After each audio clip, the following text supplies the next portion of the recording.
avec nous ce soir. C'est un immense plaisir de l'avoir. Je vous demande de faire un triomphe, s'il vous plaît, pour Nicolas Sirkis.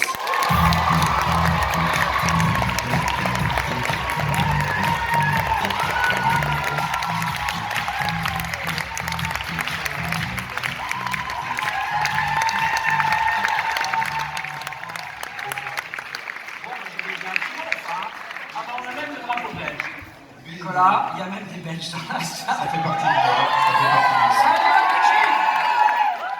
Bon, vous pouvez vous asseoir, on va faire comme à l'école. Merci beaucoup, Nicolas, d'être avec nous ce soir. Je l'ai dit, on va remettre un premier prix dans la catégorie anonyme. Et vous allez remettre ce prix dans un instant. Mais je voulais que vous veniez avant, d'abord pour être accueillis, comme on le fait, comme on aime le faire dans le Nord, n'est-ce pas? Vous avez vu l'accueil. Et puis pour pouvoir ensemble un petit peu raconter comme ça, très rapidement, l'histoire des uns des autres, les nominés, comme on le dit. Vous avez un agenda hyper chargé. Et vous trouvez quand même le temps, allez, 1 heure, 2 heures là, pour venir ici à Roubaix, vraiment, et participer à cette soirée. Pourquoi? Pourquoi vous faites ça? Ouais, j'ai été extrêmement séduit par déjà enfin, c'est une région que je connais bien. Ouais. J'ai fait pas mal de classes dans le nord de la France. Je vivais en Belgique, j'ai été en pension près de Douai, donc c'est une région que je connais bien. C'est une région qui nous a aussi beaucoup soutenus. À chaque fois qu'on fait des concerts, il se passe des choses incroyables. Et quand La Voix du Nord m'a proposé et décrit son combat sur le harcèlement, j'ai été extrêmement touché parce que je trouve que c'est aussi le rôle de la presse de relater ça. Donc j'ai accepté, on a trouvé de toute façon du temps. Et cette soirée qui met aussi en lumière les anonymes, alors que nous on est toujours devant en lumière, je trouvais que c'était ma place, c'est-à-dire de cette région qui est effectivement de gens extrêmement bienveillants, solidaires. C'était bien aussi que je sois là pour soutenir et plutôt leur rendre honneur. Là, je ne suis pas là en tant que musicien, mais plutôt en tant que parrain pour rendre honneur à tous ces gens-là. Et j'ai été extrêmement séduit par la liste aussi de tous les nominés. On va voir ces nominés dans un instant. Mais c'est cool que vous soyez là, en tout cas, Nicolas, on est super contents. Alors, il y a un copain à vous qu'on voudrait faire venir sur scène parce qu'il a gagné cette catégorie l'année dernière.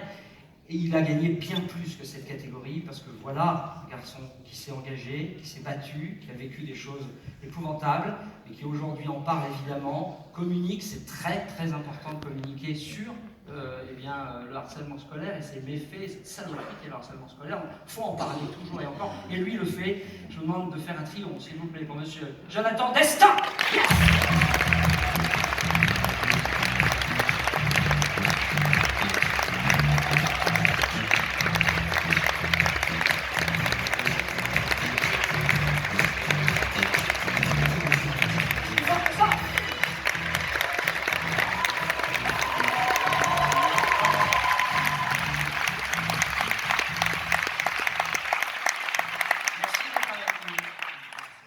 Et merci d'avoir gagné le prix l'année dernière.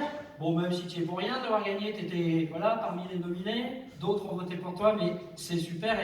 Et de mener ce combat. Alors maintenant avec Nicolas, et puis avec tout le monde, hein, il y a des milliers de gens maintenant derrière toi. Tu sens ça? Tu sens cette force-là le matin quand tu te lèves ou... Oui, beaucoup. Vraiment?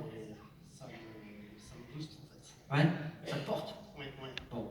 Alors on va remettre le prix, vous restez évidemment avec moi, je vais juste chercher mes petites notes parce que je connais pas les CV par cœur non plus, hein, j'ai bossé, mais quand même, dans cette catégorie dit des anonymes. Et comme je vous le disais, ils ne sont plus vraiment anonymes. Hein. Alors, on a une petite photo à chaque fois, puis on va vérifier s'ils sont là, nos amis les anonymes.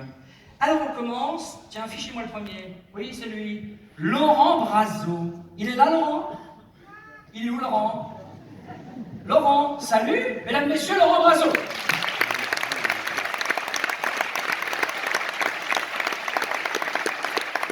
La Voix du Nord, les filles, Laurent Brazo, le pizzaiolo au grand cœur. C'est beau, ça, hein? Ça commence bien. On est à Ferrin, mesdames, messieurs. Ferrin, c'est près de Douai. Après une reconversion professionnelle en 2019, ce pizzaiolo propose à ses clients de déposer de l'argent dans une boîte pour offrir des pizzas à des SDF. Vous dites, dès que j'atteins 6 €, ce qui équivaut au coût de revient, j'offre une pizza. Vous contactez alors une association, un foyer qui vient chercher la pizza pour la distribuer à un sans domicile fixe. Depuis avril, des dizaines de pizzas ont été offertes comme ça et vous en avez également distribué gratuitement une bonne quarantaine le soir de Noël à l'occasion d'une opération spéciale. C'est pas bourré, on a donné à peu près toutes les infos. Laurent Brazo est avec nous.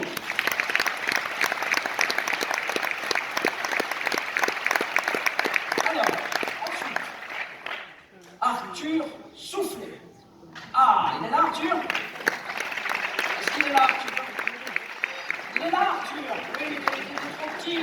On ne le voit pas. En plus, t'as un peu de noir comme ça. Reste là, Arthur. Arthur, il a la bouche comme ça. La bonne étoile des sans-abri. Il n'a que 10 ans, figurez-vous, mais il est déjà mondialement connu. Quand tout à l'heure je parlais des anonymes, vous voyez. Arthur Soufflet, c'est un enfant au grand cœur, un artiste d'une immense générosité, puisqu'il vient en aide aux personnes sans abri en vendant ses toiles, en vendant ses peintures. Il a 10 ans, hein, on est bien d'accord, on a bien compris l'info. Il a 10 ans. Quel âge? Mais oh, ça suffit, hein. C'était quand ton anniversaire? Mais c'est qui parle à la place d'Arthur Soufflet, là? Eh oh, on se calme, hein? Eh, attention, hein? Là, ici, on a à peu près la classe, là, et moi, je suis le professeur des écoles. Il vient donc en aide aux personnes sans abri en vendant ses peintures, je l'ai dit, et avec les bénéfices, il offre des denrées aux plus démunis lors de ses maraudes dans les rues de Cambrai. Arthur a déjà fait l'objet de nombreux articles, des reportages télé, on le connaît maintenant, son histoire a ému, il est même l'un des héros du documentaire Disney Demain est à nous, sorti en septembre. Arthur Soufflet, il est là!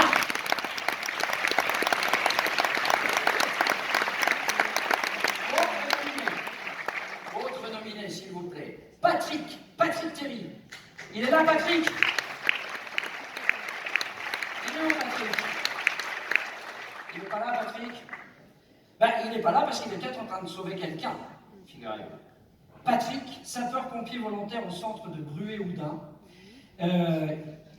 L'un des premiers jours de l'été 2019, il se jette à l'eau dans le parc de la Lau, à Bruay-la-Bussière, pour sauver un jeune homme qui est désespéré. Il le voit au milieu de l'étang, il a de l'eau jusqu'aux épaules, il se jette à l'eau, il passe une bouée autour de lui, autour de ce jeune homme, et puis il va être aidé par 2 de ses collègues qui vont les ramener tous les 2 sur la berge.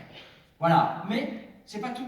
Parce que le 29 juillet 2018, Patrick avait déjà eu un comportement héroïque, alerté par un passant qui frappe à la porte de son domicile en plein milieu de la nuit.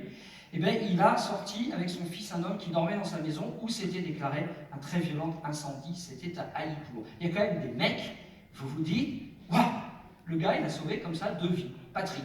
Et ce soir, on ne sait pas où il est, mais vous allez pouvoir l'applaudir parce qu'il va peut-être vous entendre. Applaudissez, Patrick.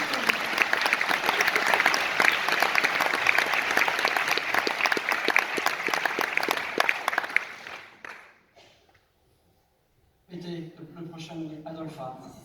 Vous êtes là, Adolpha? Vous m'avez fait pleurer, Adolpha? Vous m'avez fait pleurer, vous, alors? Comment ça va, Adolpha? Vous êtes là? Adolpha Van Merag. Van Merag, j'ai bien dit. C'est belge? Oui, ça, hein? C'est belge. Vous savez, et son drapeau. Adolpha, de la rue au grand écran. La galère, vous avez connu, Adolpha?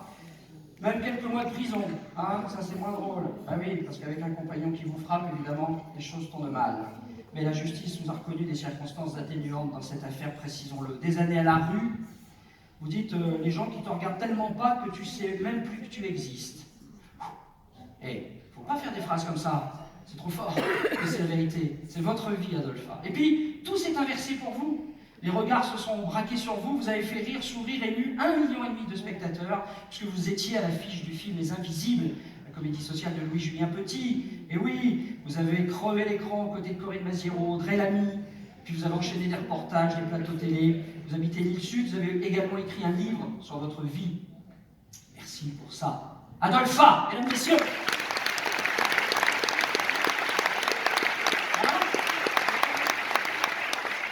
Ça en fait des histoires, ça en fait des morceaux de vie comme ça qu'on se raconte ce soir.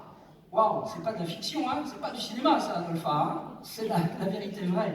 Bon, est-ce qu'on a un autre nominé? Oui, Yaya Achou, oui, j'espère que je prononce bien. Il est là, Yaya? Il est pas là? Oui, il doit être avec une calculette quelque part en train de faire des trucs. Hein? Eh, le son est vachement bien, hein. Ils sont pas sonorisés, c'est comme s'ils étaient là, dis donc. La maman et la sœur, comment ça va la maman et la sœur? La maman est là-bas et la sœur elle est où? Et la sœur elle est là? D'accord, ça va bien? Bon, vous pouvez l'applaudir, oui.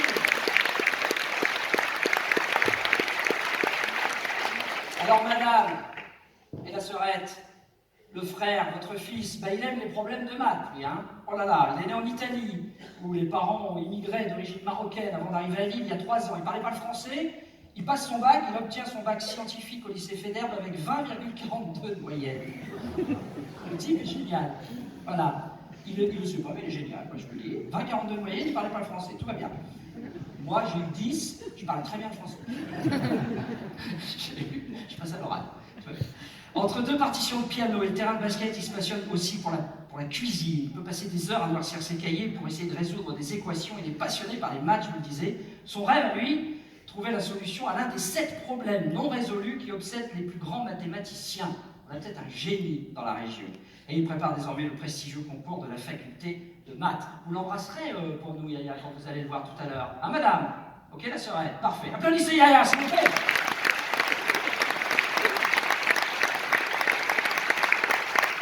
C'est bon? Ok, on a tous nos nominés dans la catégorie anonyme. Alors maintenant, messieurs, vous allez avoir un rôle qui est le vôtre, avec une enveloppe et un trophée à remettre. Vous êtes prêts pour ça? Parce que maintenant, c'est ce qu'il faut faire. Alors, Cléo, s'il te plaît, applaudissez Cléo, regardez. Voilà.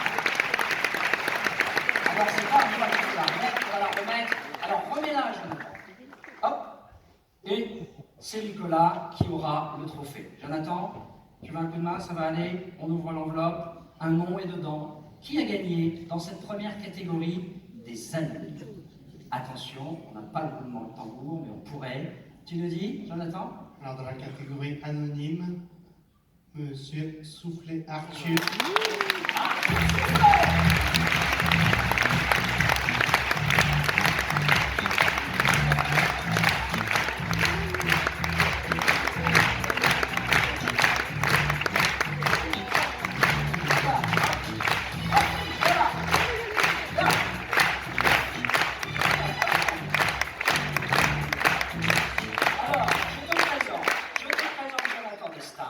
Je te présente Nicolas Sirkis, et tout le monde ne fait pas ça, Nicolas Sirkis sur scène, je te le dis moi. Mais toi, pas de problème. Comment ça va? Bien. Bon, on va, Nicolas, vous donner un trophée dans un instant que vous allez pouvoir remettre à Arthur. Tu vas bien, tu as donc 11 ans et pas 10 ans. Ça c'est bon? Ok, et on va s'avancer là, papa, il faut qu'on te voit. Pourquoi tu fais ça? Pourquoi tu peins et tu vends tes toiles pour récolter de l'argent, pour permettre à des sans-abri d'un peu mieux vivre? Pourquoi tu fais ça? Parce que c'est pas normal qu'il y a des êtres humains comme nous qui ont une vie et qui ont le droit d'être logés, nourris dans la rue, c'est pas normal. Et tout le monde devrait être comme nous, dans un foyer, et pourrait vivre normalement.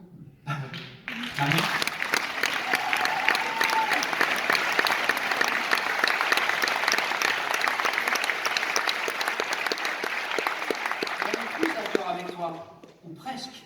Mais toi, tu t'es pas juste dit « Ah bah c'est pas normal, ok, bon c'est pas normal, mais je vais me coucher. » Non, t'as pas fait ça. Oui, j'ai pas fait ça. T'as pas fait ça du tout. Et alors, tu t'es levé un matin, tu t'es dit « Allez, je vais aller vendre mes toiles, on va faire quelque chose. » T'as voulu faire quelque chose de concret. Oui, bah alors, au début, j'ai pas eu l'idée tout de suite de peindre des toiles. Ouais. J'ai dû attendre une petite année pour trouver des choses. Mais au début, je donnais des pièces aux sans-abri, mais après, c'est à 4 ans et demi que j'ai trouvé l'idée de peindre des toiles pour les aider. À quel âge t'as dit? 4 ans et demi. Voilà. Bon. Léo, un trophée. Nicolas va te remettre avec beaucoup de plaisir ce trophée. Arthur. Bravo.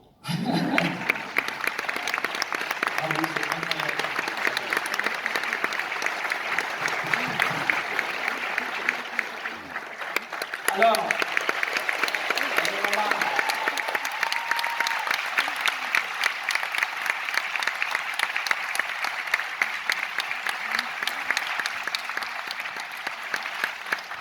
et c'est génial, tu vas le mettre où ce trophée? Attends, t'as plus le micro? Plus le micro! Parce que moi maintenant j'ai un micro intégré, je dors avec, hein? Donc évidemment ça marche tout seul. Mais toi, tu vas en faire quoi de ce trophée? Dans la salle des trophées. Non, blague. Bon, va falloir que tu rebosses un peu ton humilité là. Hein. Alors tu vas le mettre où? Alors, on a armoire. Ouais, si t'as une Au-dessus armoire, ça d'une va. Au-dessus de la bibliothèque. Oui, il y a déjà les trophées et les diplômes. Ok. Et puis tu pourras rajouter une belle photo, tu vas pouvoir faire avec Nicolas et avec Jonathan, parce que vous allez partir dans le photocall tout de suite après avec le trophée. Ça aussi, c'est une belle victoire. Merci Nicolas. Merci Jonathan.